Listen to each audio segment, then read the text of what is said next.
Moving to Live is a podcast about movement and exercise. We bring you interviews with professionals in the movement and exercise field. The goal is to provide information for other professionals and also amateur movement aficionados, people who understand that movement is part of what makes life complete. Some of the people we interview you will have heard of. They're well known in and outside of the movement and exercise profession. Others you may not have heard of, but they have a great deal of knowledge to share.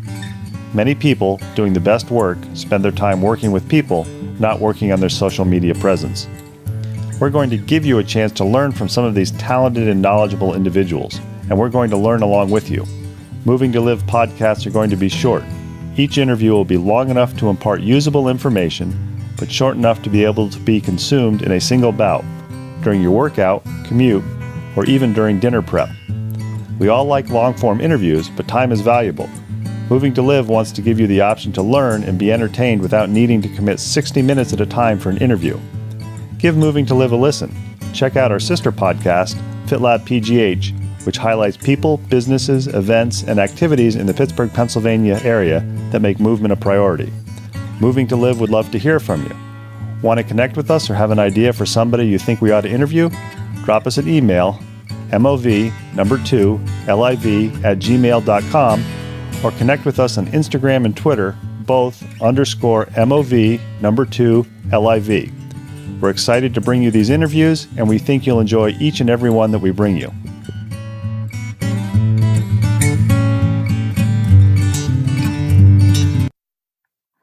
Welcome back to Moving to Live. As you heard in the intro, we are a podcast for movement and exercise professionals, as well as amateur aficionados. Our ethos is movement, part of what makes your life complete. Think about movement as more than just an activity, it's a lifestyle. I'm excited to have part 2 of the interview today with Chandler Walker. We heard him 2 weeks ago talking about his experiences as a high school athlete, and as whereas he enjoyed playing football, he recognized that there was more than that. Went to college with the anticipation of becoming a doctor, and with some rotations and observations realized that maybe this wasn't the path that he wanted to follow. And finished up talking a little bit about the goals for the people that he works with. He works with high-level athletes. He works with kids, which I think is especially important. And then the unfortunately growing population of people who hurt due to lifestyle choices or lifestyles. So we're back at part 2 to talk a little bit more with Chandler. Chandler, thanks for taking time for a second interview with Moving to Live. Yeah, thanks for having me come back on. I'm pumped about part 2, more pumped than part 1, probably because I've already done it once. So let's do this and take over the world. You told us last time you work with high-level athletes, you work with kids, you work with people who are a little bit older than kids and have some pain. I want to spend a little time, if you don't mind, talking about your work with kids, because if you read anything in the news, especially with the recent information coming out about high-level basketball players and the number of injuries that you see with them, I think it's especially important to address that. So I guess the first question I want to ask about this is, how did you decide when you opened Stone Age Fuel as a bricks and mortar business that, hey, I want to include kids as part of the groups of people that I work with? Because I know there's a lot of facilities and a lot of people, it's like, I just want to work with high-level athletes, or I just want to work with people who don't move well.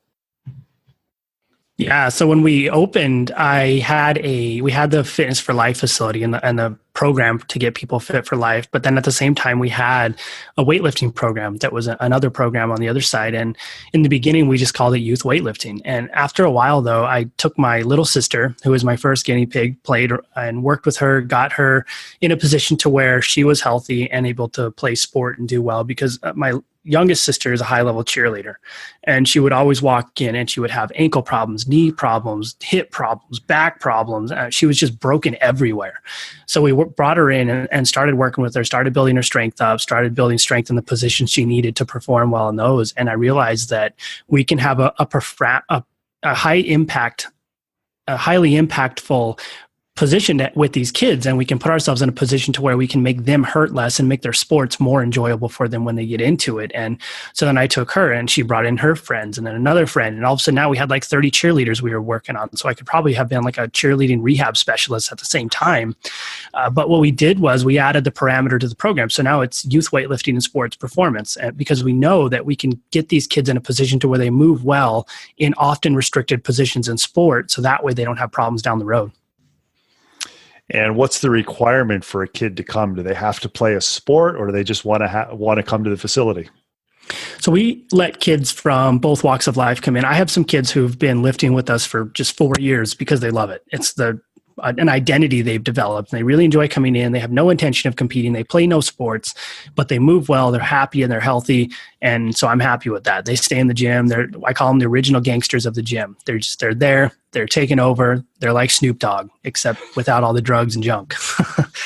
But and then on the other side, we bring in the athletes. So the athletes come in and say, hey, I play baseball, or I'm a cheerleader, or I'm chronically injured because I play the sport, or I want to get better. I don't feel like I'm getting where I want to be, and I heard you guys do this. And so we bring those people in. The beginning of that is an initial conversation. It's, do you want this, or are you pretending you want it? Because if you're pretending you want it, neither of us are going to get anywhere. I need to make sure that you're as committed to this as we are, and your parents are as committed to this as you are, because those dynamics have to be together and have to be capable of working together. Often you find the parents force the kids in, or the kids come in and the parents have no idea. So you need all those subsets and parameters going and organized before you can create a high-level program for high-level kids. I'm curious. I had the opportunity about a year ago to talk to Menachem Brody about how he breaks up with an athlete when it just isn't working out. And I think it's be an interesting conversation if you're willing. How do you tell a child or a kid and their parents that, hey, this isn't the right opportunity? Because I think you hit on a great point. You want to make sure the kids are coming because they want to come, and not because mom and dad are saying, hey, if you do this, it'll help you get on the football team and you'll get a scholarship. So I know that sometimes kids and parents can do really good job of lip service and do a really good selling job to you. Have you ever had the experience where down the line, it's like, wow, this is not exactly what they said, and this kid should not be here because mom and dad are pushing them. They're not here because they want to be here. Yeah. And for me, that's a conversation that has to happen one-on-one with the parent and the child and you together in an empathetic way. So you can't approach it saying, no, we're good, they're not good enough, or they don't get along with anybody, or there's problems. It just doesn't seem like we have a mutual fit. Johnny doesn't seem like he's super pumped, super interested in this. And to me, it feels like he needs to be put in a position to where he can have a better environment, or maybe the sport isn't something he should be involved in, because it's also my responsibility to make sure I'm the third piece of that child. Because when you look at the mentorship timeline in a kid's life, there's the parents, there's the teachers, and there's the coaches they interact with. And being that coach, you're put in a position to where you're not only there to get the kid better, but you're there to make better decisions for the child if they don't have good decisions being made for them. And it's not always the fault of the parents. Sometimes we get so far in the weeds trying to get little Johnny a scholarship, we don't realize little Johnny hates everything he's doing.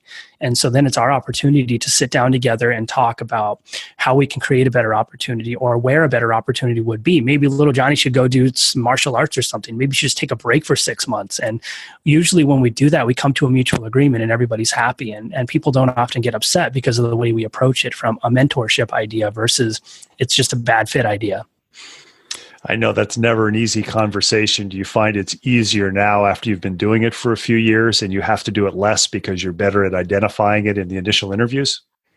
I do think we're better at identifying it so it doesn't happen as often. But if I have to have that conversation with a child and a parent, it never gets easier. It's a tough conversation. I think about it for weeks before we do it, and I think about it for weeks afterward. And I'll call them 3 months down the road and see how they're doing, because I'm creating an impactful change in that kid's life, and I need to make sure the decisions I make are the best decisions for them and their parents. And if I make a decision because I tell little Johnny he can't be in here and he's worse down the road, and I call in and check in, then maybe at that point he realized he did like it and it's time to bring him back in. And so I think it's an incredibly difficult position to be in, and it's incredibly difficult for a mentor to have to tell someone that they're not a good fit for your facility, especially if they've been in there for a certain length of time, because you develop a sort of relationship with these people. And I'm curious, what's the youngest group of individuals that you work with kids? Oh man, my youngest kid that I worked with I've had some 6-year-olds come in who are gymnasts, high-level gymnasts already, and they're already getting beat up and moving around and flipping and all that stuff. And so when you get them that young, it's really about it can't be as structured as their sport if they're already in a sport, because they're already so specialized. They're already in a position to where they might be starting to hate it. So you need to create an encouraging and a high impact environment to where they're going to be happy. And you also need to make sure you're not doubling up on what their time is that they're training in their sport. So if someone's that young training, they're doing 2 or 3 hours in the gym, you need to make sure that your session is 30 to 45 minutes. Get them in, get them out, get them what they need, and make sure they have a good time. And the younger ones, it's really, you have to have the parents involved at the same time. They have to be there, but they can't be parents who are coaching. They just have to be there who are available, watching and encouraging.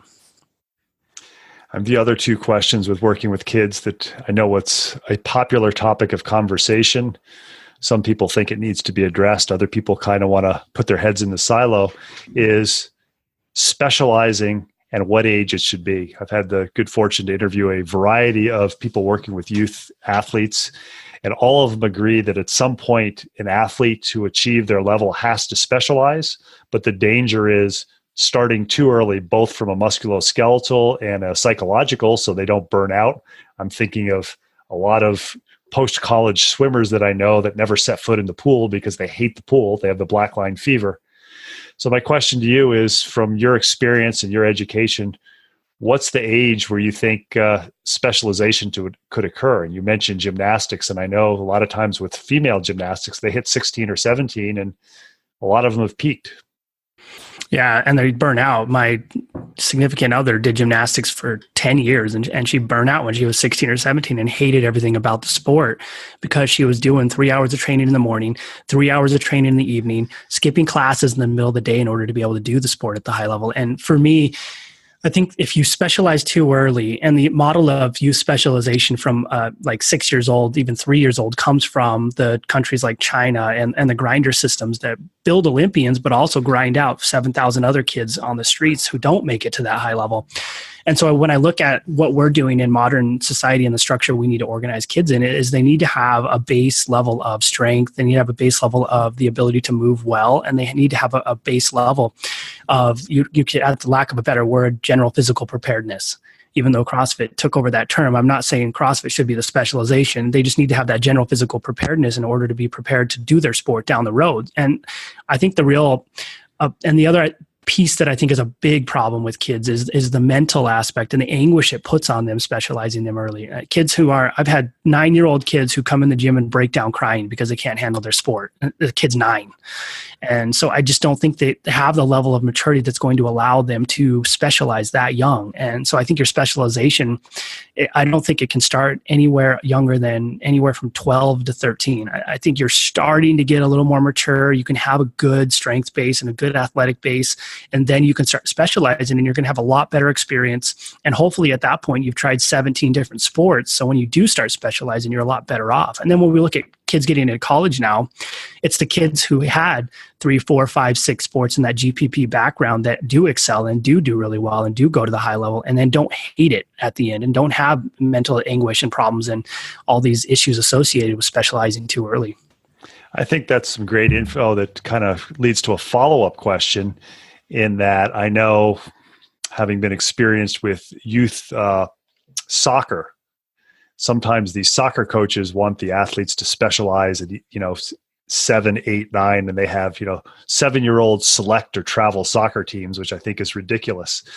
So my question is kind of a 2-parter. First of all, how do you address that with the parents? Because it's pretty clear that your goal is long-term health and wellness of the child. How do you address it with the parents who comes in with little Johnny or little Janie who says, hey, she's 8 years old, she's on the travel select team, but we've got this 8-week block right here where she can come and work with you. Do you attempt to explain to them why specialization isn't the best thing if her goal is to play in college or, ultimately play professionally or maybe even the World Cup? Yeah. So what I do is if the parents come in and say, hey, we got 8 weeks, we need to get this kid back up to ready to go to play soccer for the next year and a half. And the kid's 7, and I have to sit down with the parents and tell them, look, we're not going to be able to accomplish. I mean, we might get you some short-term gains in 8 weeks, but when that kid goes back to sport, we're going to start seeing ACL problems, MCL. We're going to start seeing knees blown out. They're going to start hating it, not wanting to go to practice. They're going to cry before they come in. And we're going to have to deal with these issues and these problems associated with this. So we'll sit down with the parents and say, this is what our long-term athletic development program looks like. This is where we like to get kids going. This is the amount of time we'll put into your child. And this is the amount of time they should be putting into a sport at this age. And if it's a parent who says, nope, they need to train right now, every day, as hard as they can, because that's how I want it to happen, then that's where we have this isn't going to be a good fit conversation. We can't help you.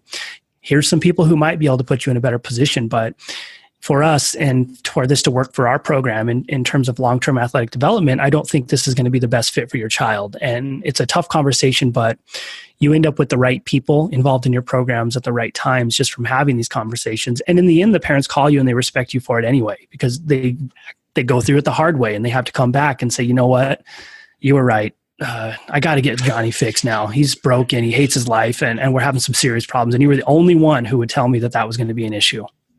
I'm curious, with that initial visit, how often do you have to turn people away because they think that your long-term plan isn't the best way? And anymore, we have a bit of a reputation developed around building kids the way we do. And so people are fairly well informed when they walk in. I mean, they listen to our podcast, they get emails, and we have videos that talk about our philosophies and our programs and a lot of that stuff. And so I would say only maybe 20% of the time we have a conversation like that. And usually what happens is if that conversation starts, the parents are a lot more open to adjust and modify and switch what they're doing, or at least work with us to make it better. So I find that we're getting people who are more in agreement with us now versus 2013, where everything was a battle.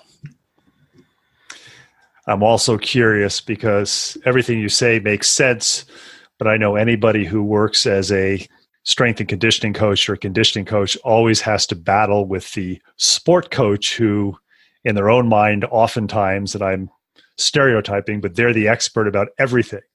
Absolutely. Do you find with your model that there are certain coaches, or that when the athlete comes to you and the parents are all buying in, that there's going to be blowback from the sport coach because the way that you're looking at the athletic development is different from the way that the sport coach is looking? I do, because I think that a lot of the time the sport coach is grown from almost a good old boys mentality. This is how they did it with me. This is how I'm going to do it with the kids. And I always know at the beginning, who's your coach? And I'll look up the coach, or I'll call the coach and get a conversation. I'm not looking to get in a fight or something. I'm asking them questions. I'm a detective at that point. How many points of contention are we going to create in this relationship? And how am I going to articulate my way around it? And so that's usually how we deal with it. We come in and Johnny's a wrestler, and coach is having him train 7 days a week, 4 hours a day. So then we have to have the conversation. Look, I think you should cut back your wrestling 2 or 3 days. And we should, if you want to add in this program, because it's not going to make sense to work together. And if coach doesn't buy into this and it creates a point of contention, then you have a choice to make. You're going to stick with this program, or we'll help you find a better program for you with a coach who is more oriented towards long-term athletic development versus a good old boys grinder system that works in countries where they start juicing young. But it doesn't work in the United States and the developed world, where we don't have the opportunity to do those things, or when there's no glory around the sport at the highest level. You look at gymnastics, kid born at 16. What do they get out of it? Nothing, just mental anguish and pain. I want to switch gears a little bit. I think there are literally 100 or multi-hundred podcasts out there talking about how people work with elite athletes. And whereas that's interesting, I think our time's better spent talking about that third population you work with, the herders, for lack of a better term, because of their lifestyle choices or because they're aging, they're hurting. Talk about how you decided to bring that group as part of the clientele that you wanted to work with in your gym. Yeah, so that group was a group that's close to my heart. As I was going through school in biochem, I realized that I really didn't care about like plant physiology or comparative animal stuff. I cared about what was going on in the gut. Immunology was one of my favorite courses. When I took my first biochem, it was like 401, 06, or 601 or something like that. It was the coolest course I ever took in my life. I hated organic chemistry. I didn't really like chemistry that much, but I loved the idea of the biochemical models and the parameters around the gut and the way the gut moves and operates. And So I found that when people have these chronic issues, it's associated with their gut health, and their gut health really dictates the way they're going to look, feel, and perform in terms of how they grow and how they age and what happens as they age, and especially when they come off of problems like cancer and a lot of those issues. And so I found that being able to understand the biochemical pathways and the mechanisms behind what goes on in people's bodies when they consume bad stuff or they consume whatever they consume throughout their life and create these lifestyle issues I was like the Dr. House of health and fitness. People came in and they said, oh man, my stomach hurts. I have acne and I have 67 other things wrong with me. Nobody can figure it out. What can you do? And I would be like, okay, let's do this. And I put my top hat on and monocle and we'd have a great time. And so that was really what tickled my fancy, figuring out what's wrong with people when no one knows what's wrong with people. And it turned into this, we did a talk we called Fluff to Tough. And we talked about how your gut gets destroyed and how you can heal your gut, and how autoimmune diseases are often associated with a problem in the gut or a leaky gut that creates these issues. How much do you think this is also related to lifestyle and always being on the go, go, go, never stopping to, for lack of a better term, smell the flowers? Yeah, I think stress is a huge parameter behind it, because once someone gets heavily stressed, their biochemical composition changes. You'll have different gut bacteria based on how stressed you are and how not stressed you are. With stress comes lack of sleep. With lack of sleep comes more stress. With that becomes a person who is just high, can't stop. They're always on the go. They lay there and their eyes are wide open. And so a lot of these turn into these chronic lifestyle associated diseases. Like, I hurt everywhere, but I don't know why. Or I can't sleep, but I don't know why. I can't stop moving, but I don't know why. I'm constantly twitching and adjusting, and my body just won't work the way I want it to work. And so I think stress is one of the big pinnacles and one of the big pillars that creates these issues with people. I think it's interesting to hear that. I know my background is in athletic training and having worked in orthopedic clinics. And one of the big problems that you often see with many people, and you probably see it also, is people who have chronic low back pain. And some of it obviously is due to the way they move, but there's starting to be changes in the pain model that they look at. And they find that a lot of times of stress are when the back pain flares up. Absolutely. So by addressing what the stress is, or even recognizing it, and I sound kind of like a quack, but I've got a couple of herniated discs in my back. And about 6 months ago, I woke up in the middle of the night and really couldn't sleep. And I'm going, oh crap, my back is out again. And then I started thinking, I don't know what it was. I have my best thoughts running with my dogs. And also when I wake up at like 3 o'clock in the morning, and I realized, well, I've got A, B, and C that are really stressing. I'll bet that's why my back hurts, because I haven't done anything. And it sounds crazy, but literally within 8 or 10 breaths, I could almost feel the pain going away. And I woke up the next morning and it's like, okay, my back's a little sore, but so what? Yeah, I think that's a really good point, because what you see is with stress comes inflammation, with inflammation comes pain.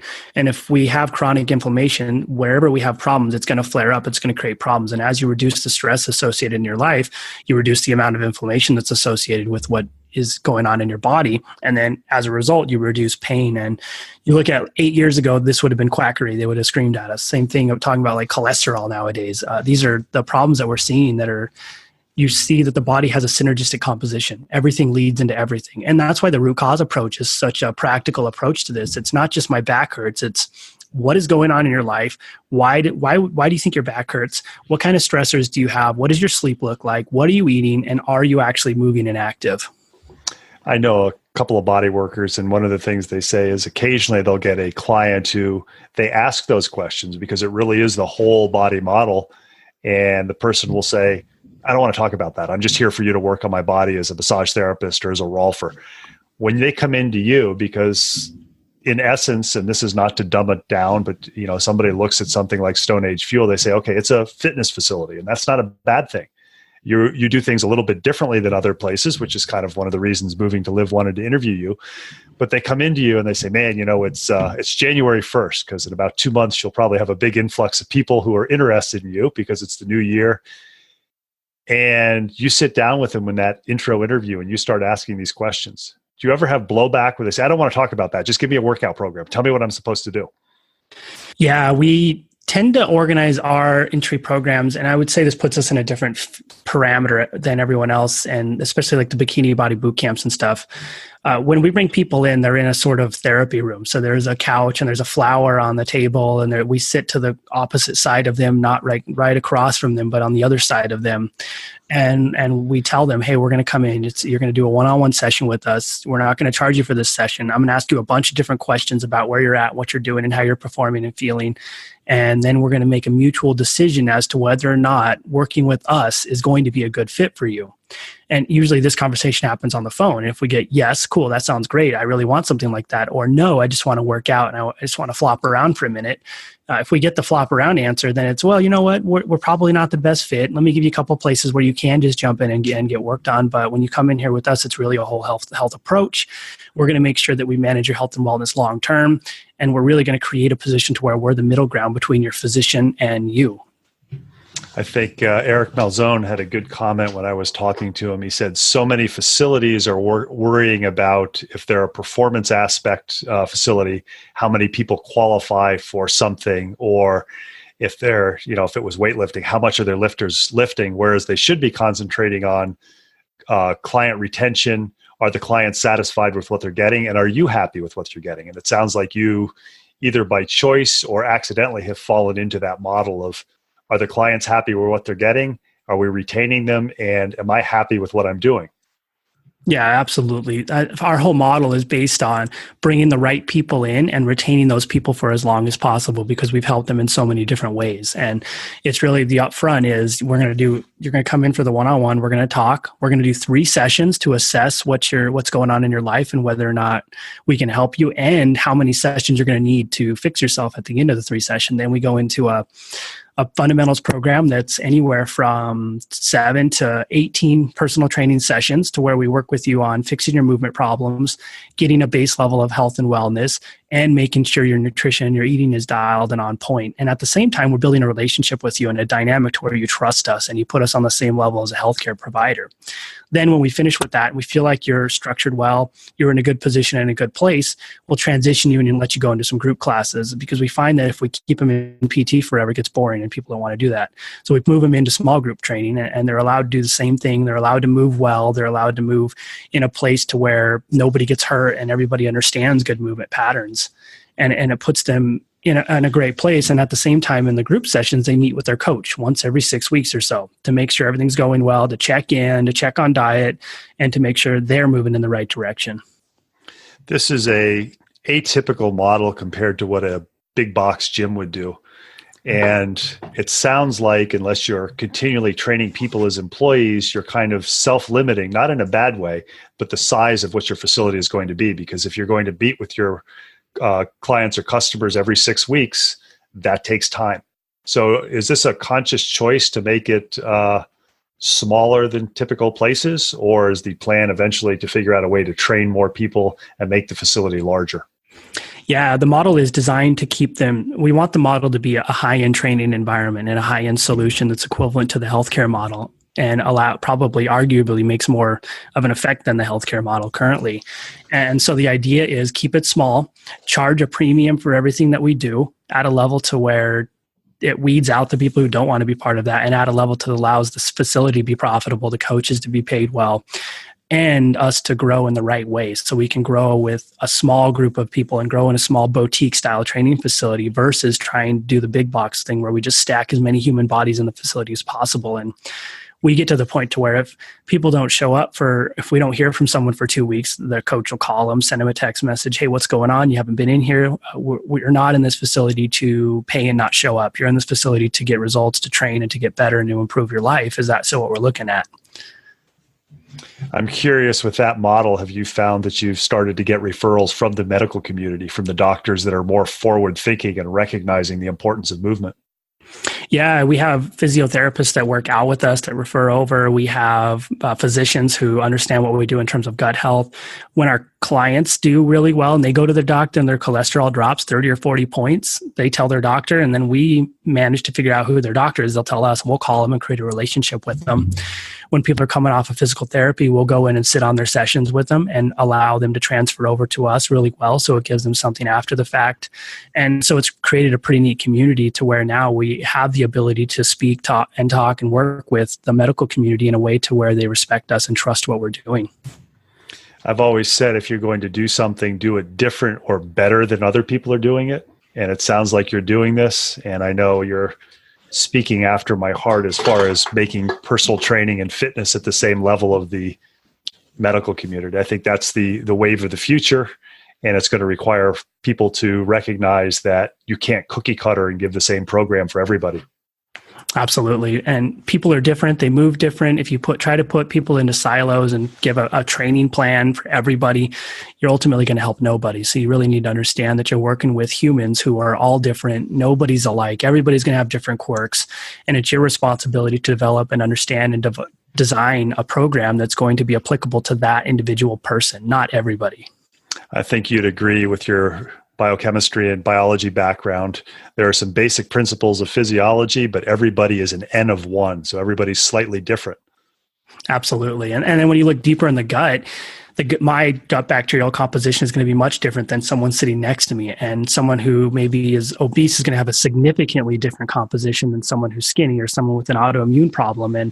And so when we dive really deep into the biochemical parameters of how people actually work and function, you are what your gut bacteria are. And if you don't have a synergistic environment or an environment that encourages to grow the right bacteria or to put them in the right place, you're going to put yourself in a big problem. And if you try to prescribe someone a eating program and you don't understand that, you're putting them into a big problem, or they're not going to get results and they're going to wonder what's going on. We've been talking with Chandler Walker, Stone Age Fuel, and Chan's Logic. We're going to have extensive show notes. I think this is one of the interviews that probably could go on, but one of the goals of Moving to Live is to make it short enough so you can listen to it on your commute or while you're preparing a dinner.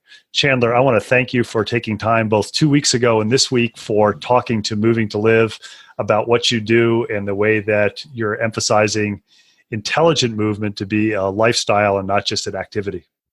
Yeah, absolutely. Thanks for bringing me on. The more we can talk about this and the more we can spread the word and create better movers and better environments and create a more holistic solution around what we do, the better. So I'm happy to talk and happy to help out.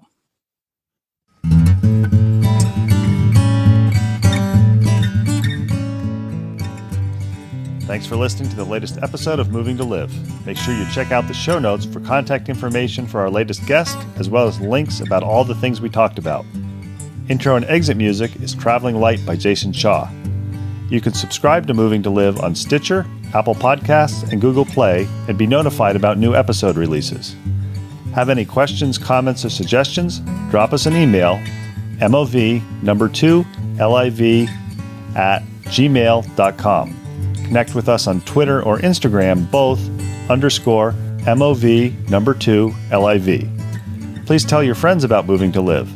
It's a go-to place for information for movement and exercise professionals and amateur aficionados who understand that movement is part of what makes your life complete.